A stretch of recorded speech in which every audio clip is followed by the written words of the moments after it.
We're back, Sniper Sports, and we're back with some college football action. College football, Joey. Let's do it Saturday. Uh, no real big matchups this week. I mean, there's a few, but not like we had previously, where we're getting like number 3 versus number 5, or number 7 and number 8. But I think this is a week, Steven, where some of the better teams need to kind of make a statement and pull away. Maybe not pull away, or at least make a statement. That way we can see the direction of who actually has a legitimate chance to be one of the last 4 teams at the end of the college season. Absolutely, absolutely. Just running down on some games here. Mississippi State versus Georgia should be an interesting game. They both are undefeated. Mm-hmm. Notre Dame, Michigan State. That's kind of a rivalry game. Yeah. A little bit. They always play each other every year. I think the Washington versus Colorado is very important. Just because of where Washington is ranked, I think these are important games to how you said, show your dominance, show you're pulling away, show maybe you should be higher in ranking. Right. USC versus Cal. I think with USC, Joe, I know that's your team, but just because also, USC, the quarterback's been struggling a little bit. I think they really need to kind of do something to make a statement game. They're ranked 5th in the nation. I definitely think they should do well. And rounding out the top 3, you have Bama versus Vanderbilt. I don't think that should be a problem for Bama. Clemson is at home against Boston College.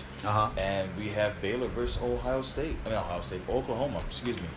Well, Baylor's definitely not the same team they used to be, so I see Oklahoma, putting it on cruise control and winning that game convincingly. Clemson, they should handle Boston College. They don't have the athletes or the star caliber players to hang with Clemson. Clemson simply too strong with that defense and Dabo Swinney. I think USC Cal, Steven, is going to be a better game than people think. I know SC is a 17-point favorite, but Cal's look pretty impressive. I watched them play North Carolina in the season opener, and they know how to score the football, and it is a Pac-12 rivalry, so much like Washington and Colorado. I think that's an important game to pay attention to, both of those games, to see who are the teams in the Pac-12 that are, pulling away and kind of, ascent to the top there. Exactly. And I think, Joey, I don't think this week is maybe anything for the top teams. Like for last week, we had Clemson versus Louisville. I think that's a big game for them. I think this is more of a week for those mid-card ones, maybe from 5 to maybe 15. Those games, I think those games will kind of separate everybody. Really see who's up there. Like I said, with UC versus Cal, I think that's going to be a pretty interesting game. And I think for USC, they really need to make a statement game, especially right now, for them to maybe even push up to get into the top 4 to make the playoffs. Also with Washington, I think it's a statement game for them being 7, so they can be right there with USC, maybe be a 5-6 or 4-5. But with the top 3 teams, I don't think it's going to be really big. And like I said, I think it's just really those mid-card teams to really see where they go and what kind of bowls they play at. So nothing really big, I think, this week in college football. I mean, we have some teams, but nothing really exciting. Yeah, it's kind of a quiet week, but then again, now that we said that, watch, there'll be a all-time classic game. Sure, that's always how it goes. Exactly. They have like somebody upset one of the top 3 teams maybe, or something happens. Who knows? So but maybe this is a week, Steven, where one of those top quarterbacks, they're poised to win the Heisman, whether that be Baker Mayfield, Mason Rudolph, Oklahoma State, Josh Rosen, UCLA, and Sam Darnold at SC. Maybe this is one of those weeks that one of these guys has a big game. Maybe that's something to look for. To be quite honest with you, ever since I think it maybe was RG3 who won the Heisman, I really don't understand where they're going with it a lot of times. And what I mean by that is, he lost 3 games. Before, you would never hear a Heisman quarterback if he lost 3 games to ever win or maybe even be considered. Yes. Even Lamar Jackson last year, but also with Johnny Manziel winning it his 1 year, Right. He really didn't. So I'm not really sure where the Heisman is going, where the stance are. I hear a lot of people giving Sam Darnold a lot of heat because of all his interceptions, but yet this team is undefeated. I think they've won maybe 10 or 11 straight games since he's taken over as the starting quarterback. So it's really interesting to see. You had Mason Rudolph playing at Oklahoma State, Joey. Oklahoma State has always been a passing team, so they're always going to put up big numbers. Right. But my whole thing is, at the end of the year, they would be like 9-3, and this guy's still going to be They traditionally throw the ball exactly. often. So his stats are going to be amazing. Okay. You know, with Lamar Jackson, I could understand why they did it, because his stats from last year were amazing. Even this year are amazing. I mean, the yards he's putting up passing and video rushing. game numbers. Exactly. It's just ridiculous what this kid can do. He's just running all over, throwing the ball, and what he's doing is amazing. But, you know, what I'm trying to say is that now you have talking about these quarterbacks and the quarterback from Oklahoma, Mayfield. Yeah. You know, I don't know. Yeah, he beat Ohio State, but I haven't really seen anything that says Heisman, you know.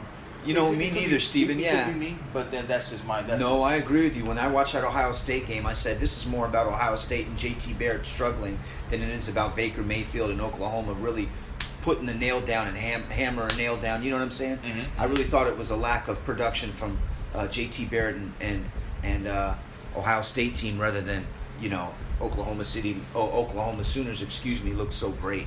Exactly. So it's very interesting what college football is now and how everything is going on. But I still enjoy football, whether it be college or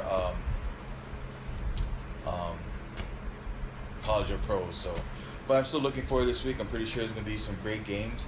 To be quite honest with you, Joey, last week when UCLA played Memphis. Man, that was back and forth, wasn't it? You know, I really thought UCLA was going to come out and kind of, you know, put up some good numbers as they did offensively, but defensively they looked horrible. So you never know. I may be surprised in some games, and some games may just surprise me and come out with an interesting winner. And UCLA does have a great offense, but this is where I'm putting them behind Washington and USC in the Pac-12 because of that, giving up so many points. I know they traveled on the road to Memphis, and Memphis is a much better team than people give credit to or seem to be noticed, right? Because you have all those teams around there, Tennessee, Alabama, Florida, etc. Exactly. But what I'm saying is UCLA simply gives up too many points, so I'm not looking at them real serious. They'll still make a bowl game, of course, but I'm not looking at this to be getting the playoffs towards the end of the year unless they really turn it around. Exactly. And of course, you know, we'll update you on the UH game and how that turns out. Oh yeah, we got to give some UH updates for the 808 fans here at Sniper Sports. We're going to be checking out the game this week, see how they can bounce back after losing to UCLA. They had a bye week, so we hope the Warriors can continue to do their thing. We'll let you know. Exactly. You know, Well, that's Joey, our college update. Yeah, that's our college update, but I kind of want to, sorry to spring this on you. Go ahead. But, you know, we are living in the 808, and we do have some big, interesting football news here in the 808. Kaiser Cougars football season has been canceled. I think that's some really big news here in the 808, you know, to cancel a football season only, I think it's 3 or 4 games into the season. Yeah. You know, we've heard there's a lot of problems with the players and the coach, parents and the coach, school and the coach. I do think the coach is getting fired, Joey, but I think you can elaborate more on that and give us a little bit of opinion on what. Yeah, I can, and this story hits close to home as my son is a sophomore for the JV team on the Cougars, and it's been no secret all year that there's been problems with the coach. I don't really want to elaborate too much on that, but just I'm not going to tell you anything more than you don't already know or what was on the news, that people are just pretty much not pleased with his coaching style. But nonetheless, an issue that Kaiser had this year was their varsity team, Steven. They didn't have enough players to play. I think at one time they only had 16 or 17 boys. Wow. Then they got it up to high as 24 because some of the boys were on academic probation or some really weren't, some were playing. Obviously, they're playing both ways, right? You need 11 players. And many of their games they had to forfeit. In fact, the varsity team has only played one game this year, and that was against Campbell a few weeks back. They lost pretty badly, but it's been really hard for them. And kudos to them. They've been fighting and grinding hard. I mean, we kind of knew since the beginning of summer started that they had a very a thin team, not enough players simply. But I really feel bad for the JV boys, not just because my son plays for the team, but they had more than enough players. What I was told is they only needed to win 2 games to make the playoffs this year. They already have 3 wins. They're 3-3, and it's just too bad that they have to cut their season short. All these boys put a lot of time in it. And I think, Steven, I'm not sure who deserves the blame. I know the coach could have probably done a better job. And I heard there was one parent that went to the school and actually had a physical altercation with the coach. So that parent definitely deserves a portion of the blame. I can understand your frustrations boil over, but never should it get physical. So there's a little blame there. But really, Steven, I mean, this is a problem with the coach and an individual. And I really disagree with the DOE for canceling their season. They're the one that decided to shut it down. I'm not sure, who makes this decision, but the school, they just shut down these kids' season. And to me, if this is based on one parent coming to the school and having an altercation with the coach, and maybe there's being a issue at the house, then maybe you just remove that coach or suspend that coach, and the assistant coaches continue. Exactly. But it really hurts for the boys, and especially some of these seniors that aren't going to get to play and lose opportunities, scholarship opportunities. Exactly. I feel bad for the boys, and I don't know the whole ins and outs, but I do know like the school and the DOE does hiring for these coaches. I do know when I was in high school, I did play football here in high school. I remember there was a certain point where the athletic director couldn't be the head coach, just for certain reasons, whatever it may be. So I know the OIA and the DOE and all these in the school makes the decisions, and I think they need to make a better decision for these kids. Some of these kids, they kind of need sports sometimes to kind of get them through high school. I know I did. In the sense of like I played sports and it helped me do better in school. Not do better, but it helped me go to school and want to do good in my grades. Right. But like hearing about the JV team and not being able to make the playoffs, and also these seniors who won't get an opportunity to show off their talent, who put in the 4 years or the 3 years previous to this, and the 4 years of doing off-season training and going out there, not having a shot to maybe go and play college, whether it be D1, D2, or D3. I think it just really takes away from that program. But kudos to the kids. Like this is the interview. They really didn't. They took blame on themselves, it seemed, and I think having this altercation in school is actually going to hurt the school and their athletic program, because kids are like, I don't want to play for this coach. He may be this like Coach Martinez, I think his name is. Yes. So I just think it's not good for the school. It's not good for their look. It's not good for the kids, and it really brings down like the morale of the school and the team. It sure does, and I just don't understand how two adults here are really to blame and the kids get punished. Somebody needs to make me understand that. And not to mention the altercation wasn't even, something that really warranted police, if you will.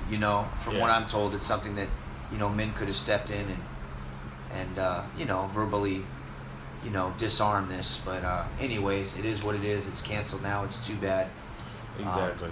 And it probably will leave a black eye, a negative mark on the school and their athletic program. Exactly. So probably make the kids drop down to D2 next year. I'm not sure. We'll just have to see what happens. Exactly. So we all hope the best for Kaiser and their football team, both JV and varsity. We hope that they can get it right this time and actually get a coach in there who really cares about the program and the kids. I hope they do, and I hope they make the best of this opportunity. Absolutely. But until next time, folks, that was our little update this week with college and NFL. We'll let you know what goes on the rest of the week, especially in the 808. All right, y'all. Enjoy the games. We'll be back.